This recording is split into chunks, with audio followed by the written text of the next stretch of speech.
think it's been 2 or 3 days since the bombing in Somalia that nobody seems to care about. Over 277 people have died, 300 remain hospitalized. The purpose of this video, I want to show the correlation between the corporations, the military, social media, and how it's basically influencing how we think. Not only did mainstream media lack coverage, but social media did as well. And it's basically terrifying because it further proves that despite all the advances in communication and technology, mainstream media still determines where our attention goes. It's kind of like a filter where the mainstream media puts it out and we just dissect it or talk about it. There wasn't really a big conspiracy or hoax or some silly propaganda that went along with this story. So it's like, if we can't make something more out of it than it is, we don't pay attention to it either. Usually you might see like rappers or entertainers or athletes talk about it, they were quiet about it. So I just feel like it just shows that, people are not as quote unquote woke as we think, we are, as far as a collective.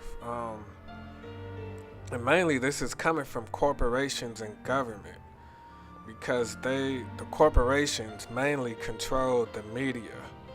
They want you to focus on what they want you to focus on. They want you to focus on the troops in Niger, the 800 troops they have over there, and the 5 soldiers that died because there's pipelines in Niger, and the people in the Niger, in the wherever the community is, they're not hiring their locals and the residents, or people are going to school for college for years and they can't get jobs at those pipelines, so they shoot the pipelines, poke holes in them, and different things like that along the Niger Delta. So obviously there's oil there. So if you wonder why there's troops there, they'll tell you that they're fighting Islamic terrorists, which might be also true. But as we reported earlier this year, Trump's Muslim ban, the most dangerous countries according to the FBI and other articles as far as Islamic terrorists, from my research, none of those countries, the most dangerous ones, were not on that list. The most dangerous quote unquote Muslim radical Islamic countries, with Al-Shabaab and ISIS and not Al-Qaeda, but, well, I guess you can maybe throw that in there, but ISIS and those the other ones. So they were not on the list, and some of those countries were really wealthy, like Nigeria, probably one of the wealthiest African countries. I think South Africa might be wealthier, but that's where the focus goes. If they want you to focus on where their interests are, so their interest is where the money is. So if they're trying to protect something, if there's a motive behind it, if there's an agenda that's in it for them, then that's where they want you to focus in. So this is why we have the independent thinking and different things like that. We focus on where we want to focus. We focus on what they're not focusing on and maybe what they are focusing on. But it's not so much of the media didn't cover it, it's why the media didn't cover it. Because the media, the editors and different things, they have to answer to sponsors. They have to answer to, their ads and different things like that.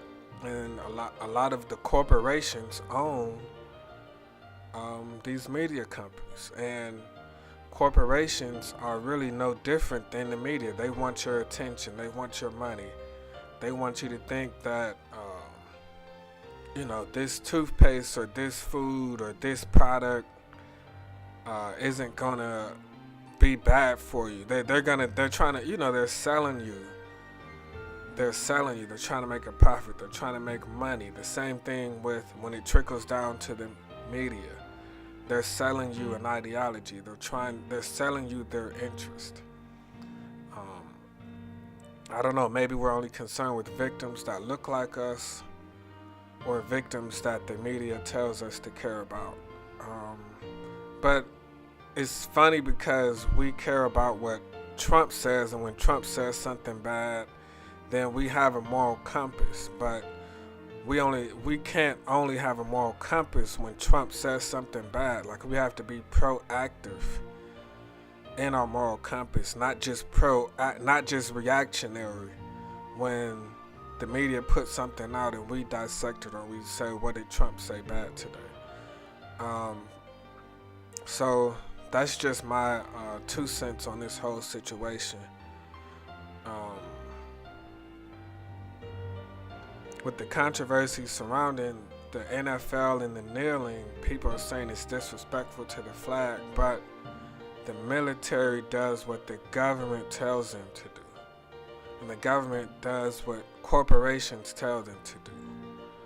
So the military does not have this monopoly on morality, on humans, and on, maybe on patriots, but they don't have a morality on the human heart. They don't have morality on the feelings of people. I mean, like a monopoly on it. So if they're following the corporations and interest, but they're telling you that they're fighting Islamic terrorists, so they're selling you morality. They're selling you morality, and you're paying for it with your attention, or when you say it's disrespectful to the flag. And I'm sure a lot of the troops don't realize that, but they're being used as pawns and different things like that for corporations.